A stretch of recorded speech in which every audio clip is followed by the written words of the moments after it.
വീടുകളിലേക്ക് പാചകവാതകം വിതരണം ചെയ്യുന്ന മിനി ലോറി നിയന്ത്രണം വിട്ട് പാടത്തേക്ക് മറിഞ്ഞു. ഡ്രൈവറും സഹായിയുമാണ് വാഹനത്തിലുണ്ടായിരുന്നത്. സഹായിക്ക് നിസ്സാര പരിക്കേറ്റു. നിറച്ച 100 സിലിണ്ടറാണ് വാഹനത്തിലുണ്ടായിരുന്നത്. അലനല്ലൂർ അരിയംകുണ്ടിൽ ഇന്ന് ഉച്ചയ്ക്ക് 11 മണിയോടെയായിരുന്നു അപകടം. കൊമ്പത്ത് നിന്നും പാചകവാതക സിലിണ്ടർ കയറ്റി അരിയക്കുണ്ട്, കൂമഞ്ചിറ, അലനല്ലൂർ ഭാഗങ്ങളിലെ വീടുകളിലേക്ക് വിതരണം ചെയ്യാനായി എത്തിയ വാഹനമാണ് അപകടത്തിൽപ്പെട്ടത്. വീട്ടിലേക്ക് സിലിണ്ടർ ഇറക്കാനായി നിർത്തിയ ശേഷം വാഹനം മുന്നോട്ടെടുക്കുന്നതിനിടെ നിയന്ത്രണം വിട്ട് പിന്നിലേക്ക് നീങ്ങി പാടത്തേക്ക് മറിയുകയായിരുന്നു. ചെറിയ ഇളക്കമുള്ള ഭാഗത്തായിരുന്നു വാഹനം നിർത്തിയിരുന്നത്. ഡ്രൈവറും സഹായിയും വാഹനത്തിലുണ്ടായിരുന്നു.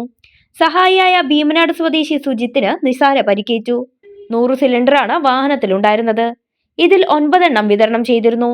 ബാക്കിയുള്ള സിലിണ്ടറുകളെല്ലാം പാടത്തേക്ക് വീണു. ക്രെയിനിന്റെ സഹായത്തോടെ വാഹനം ഉയർത്തി മാറ്റി. ഗ്യാസ് നിറച്ച സിലിണ്ടറുകൾ വീണത് നാട്ടുകാരെ ആശങ്കയിലാക്കിയിരുന്നു. എന്നാൽ മറ്റു അപകടങ്ങൾ ഒന്നുമില്ലാതെ വാഹനത്തെയും സിലിണ്ടറുകളെയും മാറ്റി.